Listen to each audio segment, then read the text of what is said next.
Halo sahabat finansial, berjumpa kembali dengan webinar mingguan kabar bursa. Yang kali ini kita akan ngebahas soal peluang dan tantangan investasi di era Prabowo Gibran. Saya redaktur kabar bursa Rio Alpin akan membantu webinar ini ke depan. Pasar keuangan tanah air bergerak bervariasi usai pelantikan Kabinet Merah Putih di bawah pemerintah Prabowo Subianto Gibran Raka Buming Raka. Indeks harga saham gabungan atau IHSG ditutup menguat, sementara rupiah justru ditutup melemah. Investor kini mencermati langkah strategis dari tim ekonomi Prabowo Gibran yang diharapkan mampu membuat pasar bergairah. Sejumlah program kerja pun diluncurkan, ada program makan siang gratis, pemeriksaan kesehatan gratis, hingga program lumbung pangan. Semuanya akan menguntungkan sektor konsumer, pertanian, logistik, hingga kesehatan. Lantas, seberapa mampu program-program tersebut membawa investor untuk Indonesia? Untuk mengulasnya, sudah bergabung bersama saya pengamat pasar modal Indonesia, Mas Wahyu Tribowo Laksono, dan peneliti ekonomi digital Selios, Mbak Dia Ahyu Febriani. Namun sebelumnya, kita simak terlebih dahulu liputan berikut ini. Bismillahirrahmanirrahim. Demi Allah, saya bersumpah akan memenuhi kewajiban Presiden Republik Indonesia.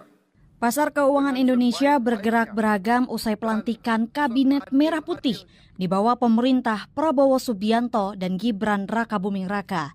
Indeks harga saham gabungan atau IHSG ditutup menguat, sementara rupiah justru ditutup melemah.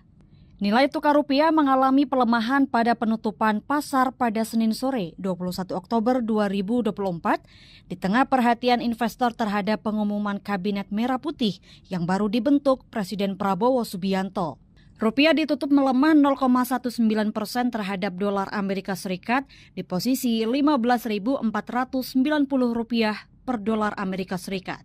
Sementara itu, usai pelantikan Presiden Prabowo Subianto dan Wakil Presiden Gibran Raka Buming Raka beserta jajaran Kabinet Merah Putih, IHSG berhasil ditutup di zona hijau. Pada perdagangan Senin 21 Oktober 2024, IHSG tercatat menguat 0,16% di level 7.772,60. Tercatat nilai transaksi IHSG berada di angka 10,56 triliun rupiah. Transaksi berasal dari volume saham sebanyak 25,88 miliar lembar, terdiri dari 303 saham naik, 270 saham turun, dan 228 saham stagnan. Penguatan IHSG ini didorong oleh banyak sektor, di mana sektor teknologi dan properti memimpin dalam penguatan IHSG. Investor kini mencermati langkah-langkah strategis dari tim ekonomi yang diharapkan mampu memperbaiki situasi ekonomi, termasuk mengatasi masalah korupsi dan swasembada pangan. Namun, ketidakpastian seputar arah kebijakan yang akan diambil oleh kabinet baru ini telah menimbulkan kehati-hatian di kalangan pelaku pasar yang tercermin pada pelemahan nilai tukar rupiah. Kini masyarakat tengah menanti program 100 hari Presiden Prabowo yang dimana memakan anggaran sebesar 121 triliun rupiah yang dimulai dari program makan bergizi gratis hingga program lumbung pangan nasional. Program-program tersebut tentu akan menguntungkan beberapa sektor dan dapat mempengaruhi pergerakan harga saham di sektor-sektor tersebut, mulai dari sektor konsumer, pertanian, logistik, hingga kesehatan. Lantas, seberapa mampukah program-program tersebut membawa investor untuk Indonesia?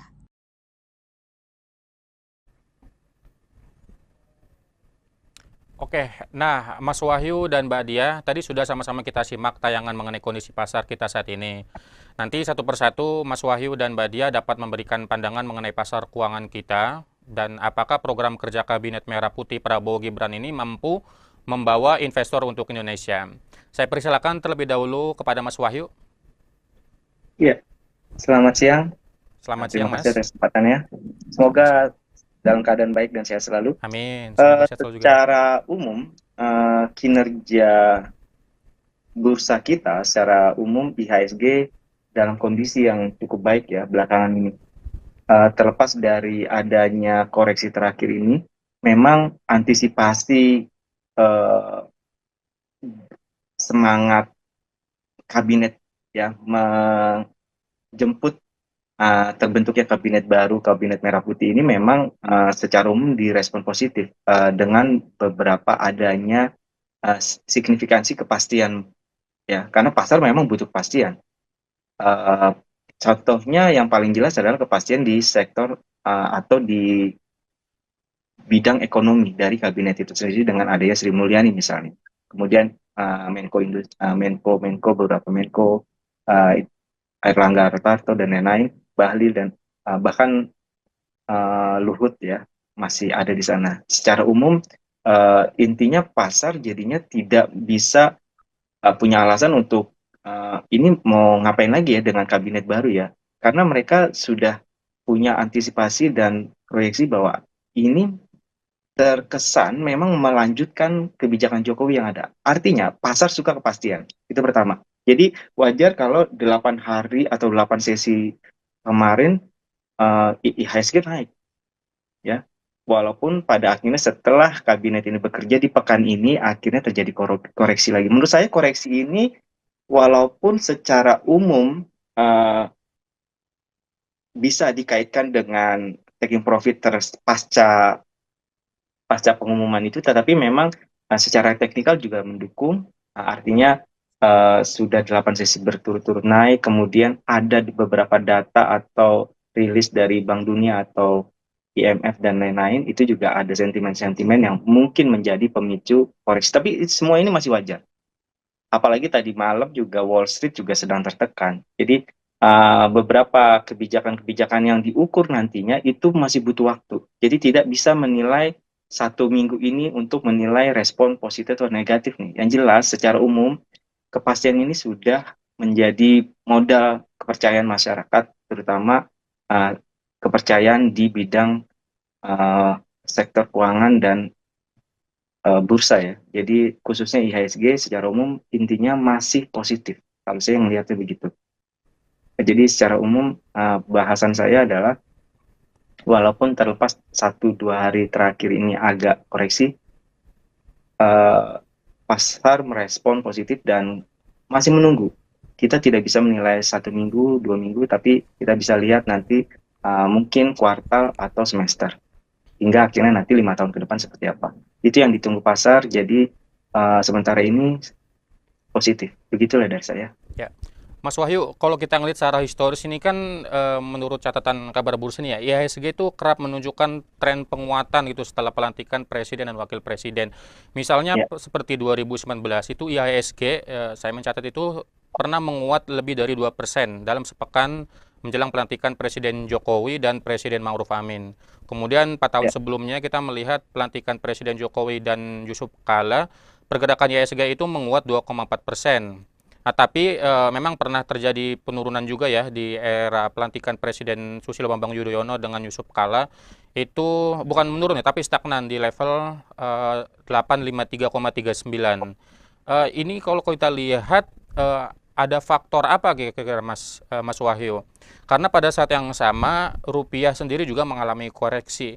Kalau menurut pandangan beberapa analis itu kan banyak pasar yang memperkirakan bahwa kabinet Prabowo Gibran ini sudah sesuai dengan kompetensinya. Itu bagi pasar yang menilai IHSG yang akhirnya naik.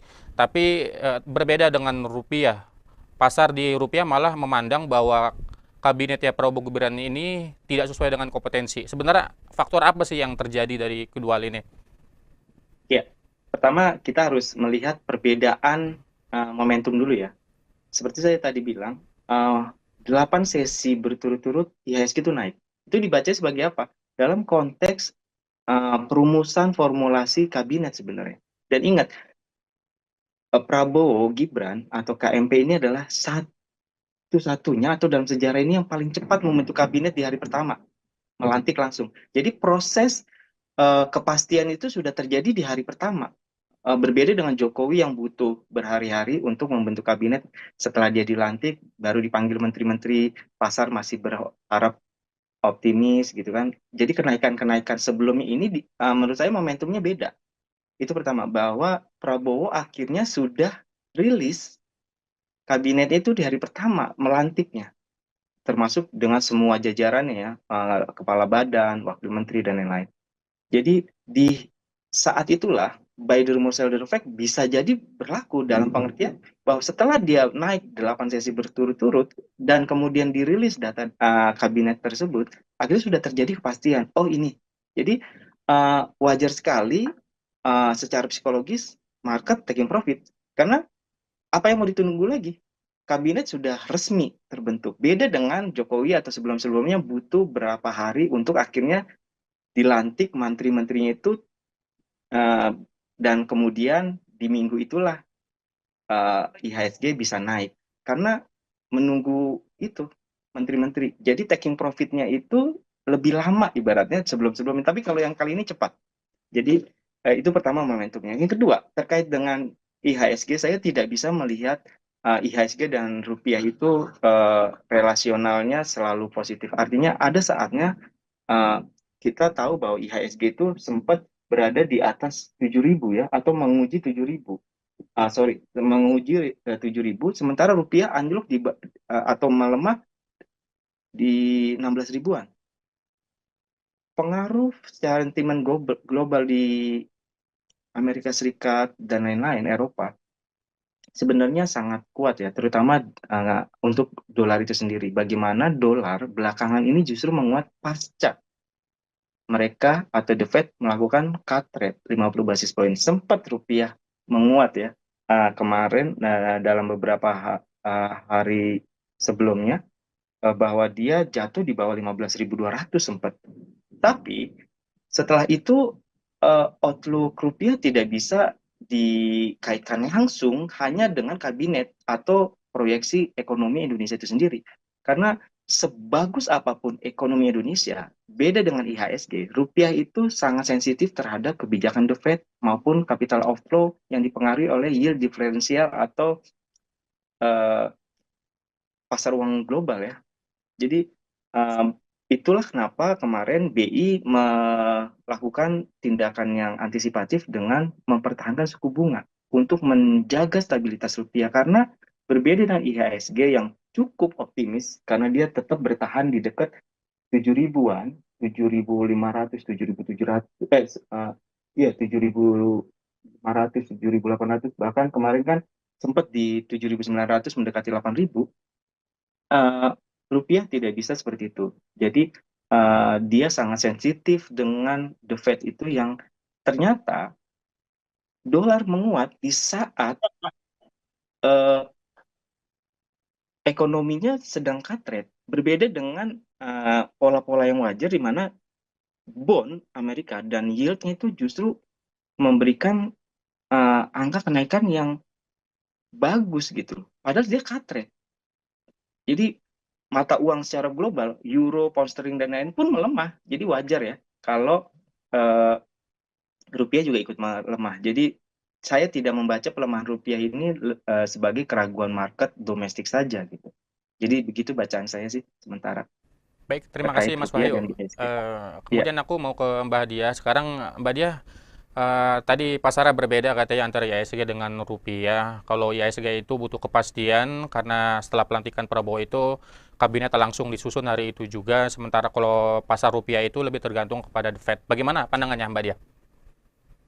Baik Mas, terima kasih Mas Rio dan tim atas kesempatannya. Jadi jika kita lihat sebelum pengumuman kabinet sendiri ini, banyak yang memiliki pemikiran bahwa Menteri Keuangan ini bukan berasal dari teknokrat atau profesional. Hal ini menjadikan para investor wait and see bagaimana kebijakan nanti ke depannya untuk fiskal dan moneter. Para investor cenderung menunggu terlebih dahulu. Ketika diumumkan pada hari pertama, yang mana menterinya kembali Ibu Sri Mulyani, ini kepercayaan para investor akan kembali tinggi kembali untuk menanamkan modal di Indonesia. Tetapi ini juga menjadi keraguan-raguan bagi para investor karena Ibu Sri Mulyani ini merilis bahwa tunggu saja kebijakan fiskal dan moneter nantinya. Jadi sampai saat ini masih banyak kebijakan yang diolah oleh pemerintah yang mana akan lebih memfokuskan pada program 100 hari atau quick wins Prabowo itu sendiri yang program-program proyek strategis negara yang memakan APBN lebih besar seperti halnya ada makan bergizi gratis, ada kesehatan dan pendidikan, yang mana kita tahu bahwa ini akan lebih banyak membuka investasi infrastruktur itu sendiri. dan juga menarik para investor untuk menginvestasikannya di Indonesia. Tapi ini tergantung, apabila pembiayaan investasi di Indonesia sedikit, maka ini akan memunculkan pengurangan investasi untuk masuk, termasuk investasi asing itu sendiri, yang akan berpengaruh signifikan kepada IHSG itu sendiri, Mas. Mbak Dia, tadi aku mau nyoroti soal Sri Mulyani. Kalau selama ini kan dunia atau mungkin juga di Indonesia itu menganggap kabinet yang bagus itu adalah ketika Menteri Keuangannya itu loh sesuai dengan kompetensi. Selama ini kan kita lihat Mbak Sri Mulyani itu sudah berkali-kali gitu ya menjabat sebagai Menteri Keuangan di periode Presiden SBY, kemudian Jokowi, dan sekarang berlanjut ke Prabowo. Mbak Dia berpandangan apakah memang pasar juga melihat siapa sebenarnya yang menjadi Menteri Keuangannya ini sehingga itu yang membuat pasar itu yakin kepada ekonomi di Indonesia? Betul, Mas. Kita bisa tahu sendiri banyak sekali problematika yang muncul ketika ada berbagai angin yang menunjukkan bahwa Menteri Keuangan selanjutnya adalah bukan berasal dari teknokrat atau profesional. Ini akan mempertanyakan bagaimana beliau mengambil keputusan kebijakan, terutama kebijakan fiskal sendiri untuk perlebaran defisit atau memberikan insentif bagi para pengusaha. Ini kan juga penting untuk membuat para pengusaha berlomba-lomba berinvestasi di Indonesia. Ini akan menjadi sebuah pemikiran lebih lanjut atau lebih jangka panjangnya bagaimana mempertahankan stabilitas ekonomi Indonesia itu sendiri. Jika profesionalan itu sudah terbukti selama bertahun-tahun, ini akan menjadi kejadian berulang yang mana ini ekonomi Indonesia akan tetap stabil dan bahkan tidak banyak merugikan para pengusaha seperti tahun-tahun sebelumnya. Seperti itu, Mas. Kalau Mbak Dia itu sendiri memandang bagaimana dampak jangka panjang dari program 100 hari Presiden Prabowo ini terhadap perekonomian Indonesia? Apakah ini dapat memperkuat fondasi ekonomi jangka panjang atau justru akan menambah beban anggaran? Karena kita melihat kan banyak sekali program-program itu yang membutuhkan biaya besar gitu ya. Bahkan saat ini di tahun 2025 nanti maksudnya itu defisit fiskal itu sudah sangat tipis. Dengan ada program-program yang besar tadi itu, apakah memang ini akan menjadi dampak bagus untuk jangka panjang atau memang dampak bagus bagi pasar tetapi keuangan negara justru terbebani? Baik, Mas. Kita tahu bahwa footprint 100 hari Pak Prabowo dan Mas Gibran ini sangat besar dan bahkan tidak ada programnya pada periode-periode presiden sebelumnya, terutama makan bergizi gratis ini sendiri, yang mana ditargetkan untuk memberi makan 82,9 juta penerima hingga nanti akhir kepemimpinan beliau, yang mana kita tahu bahwa beban anggaran akan semakin banyak atau semakin membebani fiskal sendiri karena sebanyak hampir 10% dana yang digunakan untuk bergizi ini diambil dari dana pendidikan. Yang mana kita tahu bahwa dana pendidikan adalah alokasi untuk peningkatan kualitas pendidikan, pemerataan, dan bahkan ini apakah makan bergizi gratis untuk kesehatan, lebih cocok untuk kesehatan. Selain itu juga Pak Prabowo diberikan diskresi untuk merubah porsi anggaran. Kemana banyak sekali para tim ekonomi Pak Prabowo dari partai beliau menyatakan bahwa bisa saja Pak Prabowo menambahkan anggaran untuk makan bergizi gratis dari APBN. Ini akan menjadi sebuah tantangan bagi APBN Indonesia karena kita tahu bahwa rasio pajak pada tahun depan, tahun pertama Pak Prabowo akan memimpin, itu diperkecil, bahkan lebih kecil dari target visi misi Pak Prabowo yang sampai 23%. Dan bahkan lebih kecil dari rasio pajak tahun 2024 ini. Hanya rasio pajak ini terkecil hanya 10,09 hingga 10,29%, yang harusnya pemerintah memikirkan kembali. Ini akan menjadi beban jangka panjang dan akan mengorbankan porsi-porsi sektor yang lebih penting lainnya seperti halnya kesehatan, pemerataan pendidikan, seperti itu, Mas. Ya. Soal pendidikan, kesehatan, dan tadi juga ada swasembada pangan gitu ya. Berikutnya ini ke Mas Wahyu. Mas, ini kan banyak yang program itu serba gratisan dari pemerintah ya, dari Prabowo dan Gibran.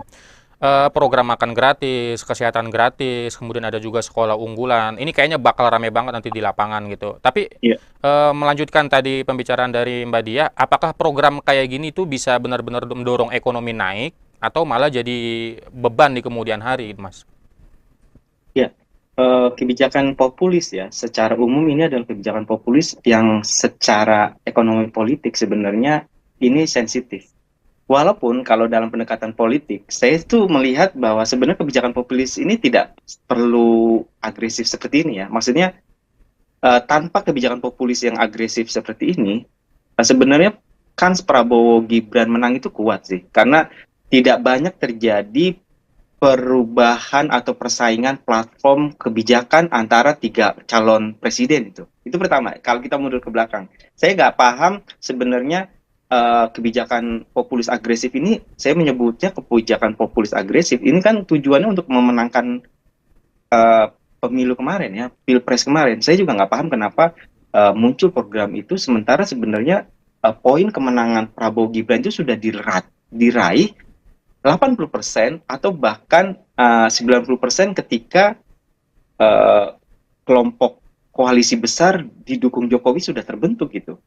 Artinya menjalankan program yang lama saja, terutama hilirisasi, kemudian bantuan sosial dan lain-lain yang dari Jokowi itu sudah cukup spesifik di situ saja tanpa harus lari lebih agresif lagi. Cuma ini sudah menjadi kata, dan kata akan menjadi perbuatan dalam akhirnya menjadi action policy. Itu bahkan sampai Prabowo mengancam kalau yang nggak suka makan siang gratis, makan bergizi gratis ini keluar.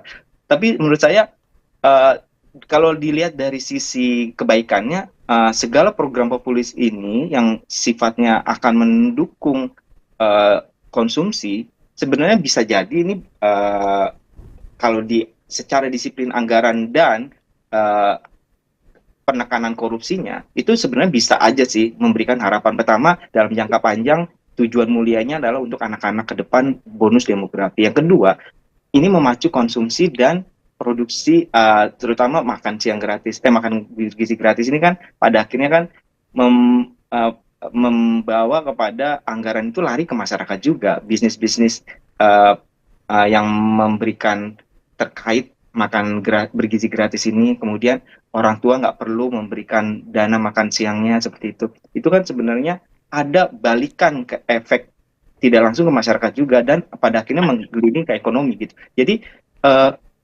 masalahnya adalah apakah segampang itu gitu penerapan itu yang menjadi PR. Karena PR utama kita sebenarnya yang paling strategis itu adalah hilirisasi sebenarnya. Dan kalau bicara pendidikan, bukan makan bergizi gratis, tetapi yang fundamental adalah tentang infrastruktur, kemudian kurikulum, dan sistem pendidikan itu sendiri. Kemudian kalau kesehatan, ya BPJS, cerita lama ya, itu yang harus menjadi penekanan. Walaupun dari segi yang saya bilang tadi, program Jokowi tinggal dilanjutin aja, seperti kartu-kartu, bantuan sosial, dan lain-lain. Jadi ini cukup agresif dan ada resiko ketika ini, ya mohon maaf, atau hati-hati aja jika terjadi guncangan di luar sana yang mempengaruhi Indonesia, ini bisa jadi ditunda atau bahkan dibatalkan di tengah jalan. Itu sih proyeksi gagalnya masih terbuka sih. Alokasi anggaran ya, karena sebelumnya target-target tersebut tidak terlalu diperhatikan gitu. Jadi menurut saya betul, itu akan sangat sulit dicapai jika tidak adanya komitmen dari birokrasi internal, dari komitmen pengalokasian anggaran, dan juga adanya peraturan dan nomenklatur yang mendukung hal tersebut. Kalau Mbak Adi sendiri sejauh ini menilai seperti apa kesiapan Indonesia untuk melakukan transisi energi dari fosil ke terbarukan? Kalau tadi masalahnya karena birokrasi, kebijakan, begitu. Di luar itu ada lagi kah yang Indonesia sendiri tuh belum bersiap gitu loh untuk menyambut transisi energi ini? Baik Mas, mungkin kalau dari sisi regulasi kita sebenarnya sudah bekerja sama dengan banyak sekali organisasi internasional tergabung di Just Energy Transition Project sendiri, yang mana Bapenas ini sudah juga punya peta jalannya, blueprint-nya, bagaimana Indonesia harus memiliki transisi dari energi penggunaan batu bara yang berlebih ke energi baru terbarukan. Tapi kembali lagi bahwa komitmen pemerintah itu sendiri, dari komitmen tadi birokrasi itu penting, karena internal kita sekarang saja kita akan dibebankan oleh pengurusan reformasi birokrasi, yang mana banyaknya lembaga-lembaga baru pasti fokus pemerintah akan lebih terfokus kepada bagaimana pembentukan lembaga baru terjadi, bagaimana alokasi anggaran terjadi. Ini akan menjadi banyak beban bagi pemerintah untuk mengalokasikan anggarannya ke energi bersih itu sendiri. Jadi tidak bisa langsung 2-3 tahun untuk Prabowo. Saya rasa mungkin itu akan terasa sangat mustahil. Ini akan jangka panjang 10-15 tahun untuk Indonesia benar-benar mencoba melangkahkan diri berinvestasi di energi baru terbarukan dan uh, adanya urgensi pengimplementasian ekonomi hijau. Ya, oke, ke Mas Wahyu. Tadi soal reformasi birokrasi gitu ya. Tapi kalau Mas Wahyu sendiri, kebijakan apa selain reformasi birokrasi itu yang paling dinantikan oleh investor dari Kabinet Merah Putih ini untuk mendorong pertumbuhan ekonomi dan meningkatkan kinerja pasar saham? Iya, yang paling terutama dibutuhkan ya itu tadi memang reformasi kebijakan, good governance ya kan. Tapi terlepas dari euforia Kabinet Merah Putih, memang ada perbedaan di Kabinet Merah Putih ini. Saya ngelihat memang kalau di Jokowi ada fokus gitu. Kalau saya lihat itu fokus. Dia bicara fokus, hilirisasi yang dijual itu hilirisasi, dijual kemana-mana itu hilirisasi. Atau bicara komoditas, misalnya termasuk CPO, CPO gitu dan lain. Fokusnya jelas gitu. Bahkan Kementerian BUMN itu fokus dari Erick Thohirnya itu dia melakukan klasifikasi klaster BUMN jelas. Tapi di Prabowo ini bukan hanya kebijakan populis agresif, tapi kesannya megalomania dalam konteks gini. Pertama, BUMN nanti ada holding, super holding. Itu gak gampang. Kemudian tadi target pertumbuhan di atas 5% yang menurut saya juga 6%, 7% aja berat, ini bisa 8%. Itu juga berat. Target-target yang besar. Kemudian tadi makan bergizi gratis dan lain-lain. Banyak sekali program-program yang sebenarnya mau dikerjain yang mana dulu sih gitu ya. Apakah semua ini mampu dikerjain terlepas dari reformasi birokrasi, clean governance, good governance, itu soal lain ya. Ibaratnya manusia sehat nih, dikasih vitamin dan lain-lain, tapi ternyata dia disuruh kerja yang banyak gitu, multitasking gitu. Ibaratnya kalau manusia seperti itu ya. Untuk menjaga kesehatan aja kita belum yakin nih. Apakah dia nanti tipes jangan-jangan. Apalagi ditambah dengan multitasking yang begitu besar dan banyak. Kalau menurut saya memang harusnya sih tanpa banyak program yang populis agresif ini sebenarnya mereka udah cukup menang potensinya. Tapi entah bagaimana saya nggak paham juga bagaimana program ini begitu idealis, begitu besar dan begitu sensitif, pada akhirnya ada potensi kegagalan itu jelas banget gitu. Jadi terlepas dari birokrasi dan lain seperti yang dibilang tadi, mau fokusnya di mana sih sebenarnya ini? BUMN super holding, kemudian hilirisasi dan lain-lain, PR-nya lebih besar lagi, energi terbarukan, kemudian pelayanan dasar, kesehatan, pendidikan dan lain-lain, rumah sakit, jumlah dokter, itu banyak sekali PR-nya. Dengan kabinetnya gemuk dan semua ikut terlibat, mampukah Prabowo menjadi komandan seperti di militer yang satu kata satu perbuatan? Itu sih pertanyaannya, karena uh, harusnya kalau menurut saya lebih melihat Jokowi lebih sukses story-nya sih lebih kelihatan gitu. Fokus di satu hal, BUMN juga difokusin dulu. Jadi untuk mencapai tujuan besar kita harus melihat merapikan yang kecil-kecil dulu nih, dirapikan dulu. Jadi ada proses-prosesnya. Tapi saya ada kesan melompat gitu. Walaupun di sini ada Gibran, tapi ada kesan ada lompatan yang terburu-buru dari Prabowo itu sendiri. Saya nggak paham apakah ini memang titipan dari Jokowi atau memang ini, ya saya nggak paham. Karena kalau dari Jokowi saya sih ngelihat dia orangnya fokus. Kalau di Jakarta dari gubernur, dari Solo, dari wali kota itu dia orangnya fokus. Tapi saya nggak pernah lihat bagaimana cara memimpin birokrasi dari Prabowo itu sendiri. Selain dari militer dan partainya ya. Karena kalau dari partai dia sangat inklusif memang. Orang-orang yang pernah terlibat penculikan, korban-korban dia rangkul, semua itu lebih inklusif. Tapi secara birokrasi saya nggak pernah lihat Prabowo di mananya uh, uh, apa ya, tervalidasinya itu belum belum kelihatan sih. Jadi tantangan besar banget untuk Prabowo seperti ini sih. Terlalu banyak PR-nya. Tantangan seperti itu sih. besarnya itu, Mas. Tapi maksudnya Oke, ini bukannya pesimis ya, tapi maksudnya ya. beda cerita soal IHSG atau rupiah gitu. Karena Indonesia tetap negara besar yang investor pasti masih melirik. Karena bicara investasi atau capital inflow harus secara global. Jadi Indonesia, katakanlah seburuk Indonesia yang di mata kita sendiri, waktu COVID kita jelas paling bagus, paling cepat recovery, paling bagus. Investasi juga banyak, nilai rupiah kita kuat, IHSG juga direkor sempat ke 7.000 bahkan sekarang mendekati 8.000. Jadi beda dengan pendekatan global, tapi kalau kita bicara ke dalam rumah kita sendiri banyak PR gitu. Tapi bukan berarti kalau ke IHSG kita jadi pesimis, enggak, itu beda beda beda beda pendekatan ya, karena kan kita masih diuntungkan secara global. Nah, kelemahannya dari semua pendekatan ini, jika terjadi krisis yang besar yang pada akhirnya kita tidak mampu merespon itu dengan baik, maka itu yang bahaya gitu. Tapi sementara ini kan uh, kita masih diuntungkan secara global dan domestik, itu aja sih. Jadi IHSG masih mantap lah, rupiah juga masih stabil gitu. Walaupun kita sendiri banyak PR-nya, banyak boroknya gitu loh. Eh, Gitu sih menurut saya. Oke, Mas Wahyu, tantangan besar tadi ya, PR besar itu mengenai apakah Prabowo bisa melakukan birokrasi yang bagus itu di tengah gemuknya kabinet ini.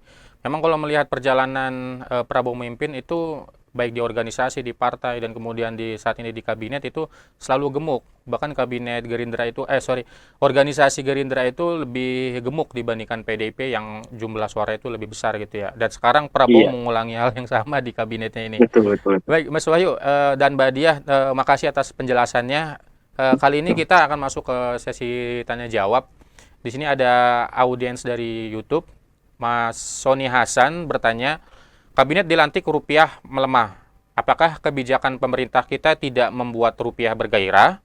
Apakah sentimen global lebih dominan mempengaruhi rupiah? Mungkin aku pertama ke Mas Wahyu dulu ya, baru nanti ke Mbak Iya, Diah. seperti saya sudah reveal sebelumnya, tidak bisa dikaitkan langsung rupiah itu dengan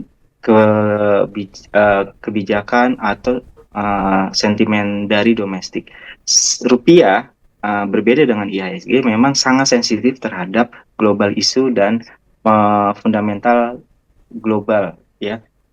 Dalam hal ini kebelakangan harus diakui bukan hanya rupiah yang tertekan. Major currency seperti euro, pound sterling, emerging market itu memang tertekan gitu loh. Di satu sisi Amerika sendiri memang dalam konteks ketidakpastian, dan dalam ketidakpastian itu US dollar diuntungkan dan emas diuntungkan. Jadi emas XAUSD all time high, tapi US dollar juga menguat karena ada ketidakpastian di mana sangat ketat sekali gitu antara Kamala Harris dengan Trump, itu satu hal. Kemudian uh, kalau dilihat dari indikator-indikatornya secara global, bond itu anjlok padahal Fed cut rate, artinya bond anjlok, yieldnya naik gitu. Tapi cut rate USD menguat, uh, XAU USD atau emas menguat. Kemudian jadi sementara harga minyak melemah seperti ada perlambatan ekonomi. Kemudian bursa saham walaupun belakangan meningkat tetap di rekor tertingginya seperti uh, berlawanan dengan yield dan bond tadi gitu. Sementara indikator perumahan dan tenaga kerja bermasalah gitu. Oh, Padahal justru uh, harga rumah naik, padahal inflasi lagi turun di Amerika. Jadi banyak ketidakpastian di Amerika yang kelihatan kok indikator-indikatornya nggak kompak gitu ya. Jadi saya ngelihat jelas tidak tergantung kondisi domestik. Jadi dalam singkat kata, sebagus apapun Indonesia, kebijakannya dan lain-lain, jika terpaan global isu fundamental, isu dari Amerika menyambar, kekuatan kita memang sangat sensitif. Rupiah tidak bisa menjadi faktor determinan.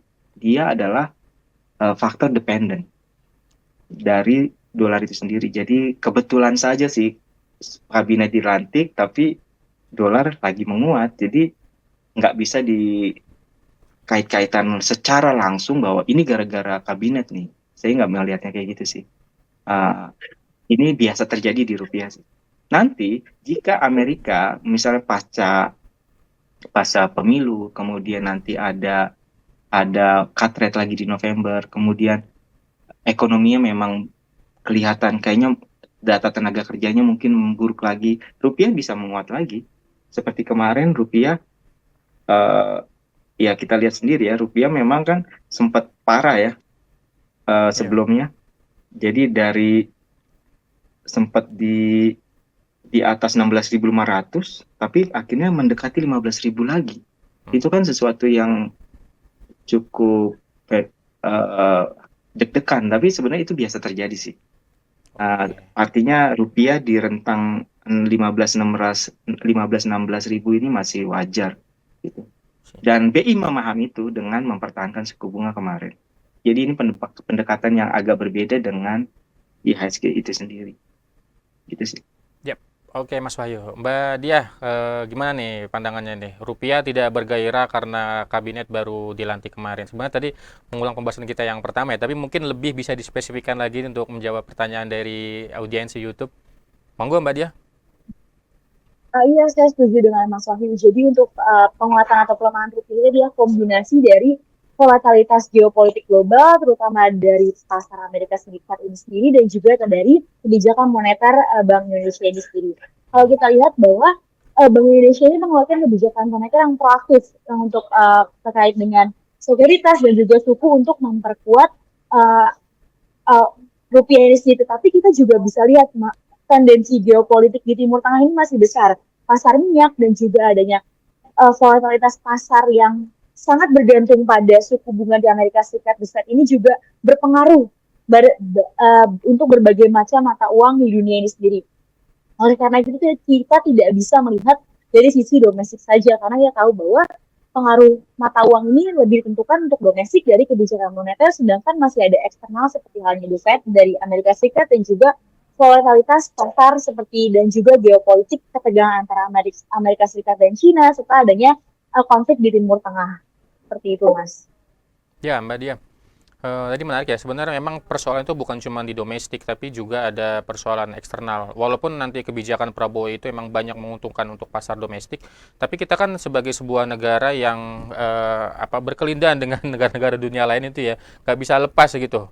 Terutama soal sentimen Betul. di Timur Tengah gitu. Mbak Dia, bagaimana memandang sentimen di Timur Tengah seperti konflik dan juga konflik di Ukraina? Trennya ini ke depan akan apakah terus makin memanas gitu ya? Atau ada secerca harapan kah? Untuk Indonesia sendiri, kita harus mengambil berpandangan optimis untuk keadaan ini sendiri karena kita tahu bahwa ini bukan lagi tentang perang antara di Timur Tengah saja, tapi ini juga pasar, penguasaan pasar seperti perdagangan itu sendiri yang mana banyak jalur-jalur yang harusnya lebih cepat untuk transportasi maupun juga untuk akomodasi dan lainnya ini bisa terhambat karena adanya ketegangan antara kedua belah negara maupun negara-negara sekutunya yang harus menjadi kemampuan Indonesia entah itu untuk menjadi peluang ataupun hambatan. Kembali lagi bahwa kolaborasi antara pemerintah tidak hanya dari Kementerian Keuangan, Bank Indonesia, tapi juga adanya campur tangan dari Kementerian Luar Negeri untuk bagaimana menghasilkan kebijakan-kebijakan yang proaktif untuk mendukung penguatan perekonomian Indonesia dan juga menstabilkan ekonomi itu sendiri. Seperti itu. Ya, makasih Mbak Dia. Nanti mungkin aku mau bertanya lagi. Cuman ini ada pertanyaan dari audiens lain, Mbak Dia dan Mas Wahyu. Ini pertanyaan dari Mas Nugroho Dwianto. Kehadiran Kabinet Merah Putih yang melanjutkan arah pemerintahan Jokowi atau mungkin dalam kurung kelanjutan gitu ya. Apakah ini berarti investor siap mengalirkan modal mereka ke sektor-sektor yang mendukung program Prabowo? Mas Wahyu mungkin lebih dulu Mas menjawab pertanyaan Mas Nugroho. Iya, saya melihatnya dari global isu dulu bahwa capital inflow di Indonesia masih lumayan bagus ya sejak sebelum pandemi bahkan. Jadi sejak era SBY capital inflow kita udah bagus ya. Ditandai dengan momentum dari uh, global crisis subprime mortgage kemarin 2008, kemudian dilanjutkan dengan Euro crisis 2009, 2011, 2012. Kita diuntungkan. Zaman SBY kita menekan atau memotong atau menurunkan harga BBM, kemudian rupiah kita bagus, IHSG kita bagus, kemudian dilanjutkan di Jokowi dengan adanya pandemi kita juga diuntungkan. Secara global kita masih diuntungkan. Jadi capital inflow akan tetap masuk karena Indonesia ini memang dalam bahasa saya adalah perselingkuhan kapital di saat mereka bermasalah di rumah tangganya sendiri gitu, di Amerika atau Eropa, juga Cina.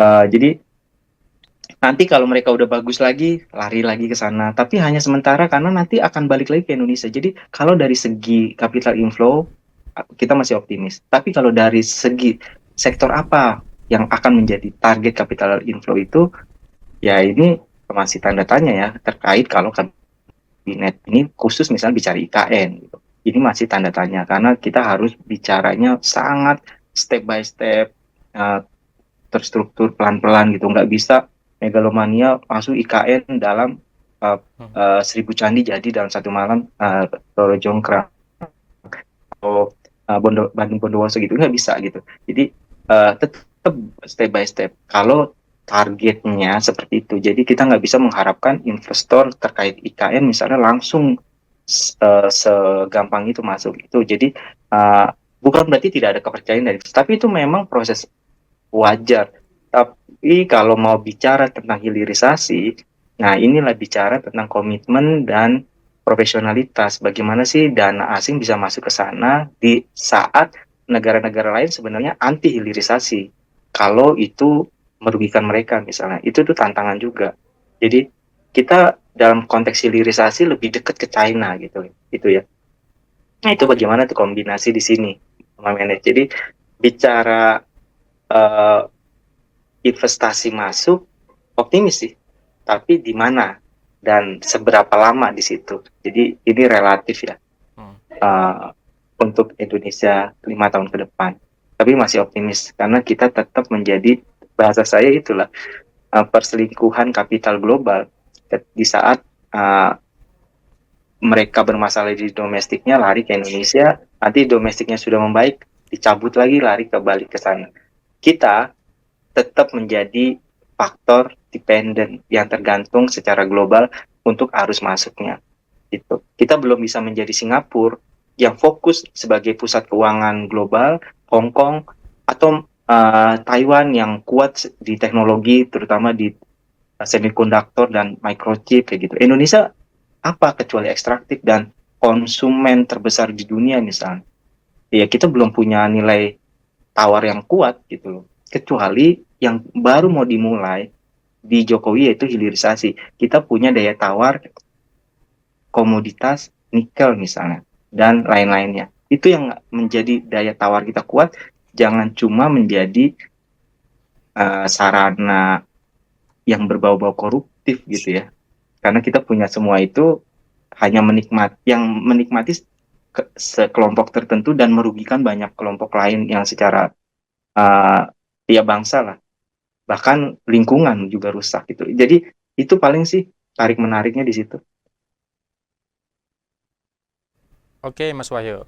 Terima kasih. Mbak Dia, gimana nih? Tadi perselingkuhan kapital global dan juga tetap optimis investor akan mengalirkan dananya gitu ya ke emiten-emiten tertentu, ke sektor-sektor tertentu di tengah keberlanjutan program yang dilakukan Prabowo, dari Jokowi ke Prabowo. Gimana Mbak Dia? Betul Mas, kita harus optimis bahwa para investor ini akan kembali lagi menginvestasikan modal-modal masuk ke Indonesia. Tetapi di samping itu kita harus tahu bahwa betul sektor-sektor mana yang akan banyak membuang dana modal investasi, terutama sektor asing. Bahwa Pak Jokowi bilang misalnya hilirisasi kita harus meningkatkan hilirisasi, dan juga banyak sekali perusahaan-perusahaan asing yang sudah menginvestasikan untuk hilirisasi di Indonesia. Tetapi kembali lagi bahwa tidak cukup untuk hilirisasi dengan adanya regulasi sekarang yang berlaku.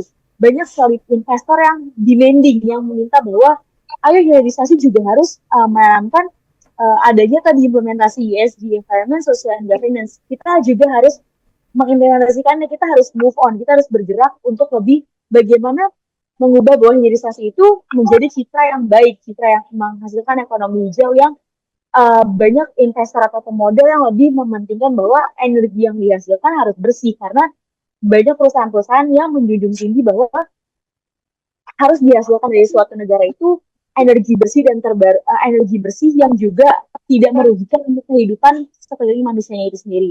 Tetapi kembali lagi bahwa kalau hanya investasi di sektor itu saja itu mungkin tidak cukup karena kita juga harus punya sumber daya manusia yang kuat. Bagaimana kompetensi, skill, dan juga tidak hanya jadi pekerja kasar saja di Indonesia. Ini adalah PR bagi pemerintah karena pendidikan itu penting, tetapi peningkatan kompetensi juga harus dibarengi dengan investasi penggelontoran APBD yang lebih besar dan juga adanya realokasi anggaran yang menurut saya lebih rasional. Mbak Dia, tadi kata kunci soal energi bersih gitu, aku ingin melanjutkan sedikit gitu. Gimana pandangan Selios itu? Sebenarnya kan energi bersih ini sendiri juga masih debatable gitu ya.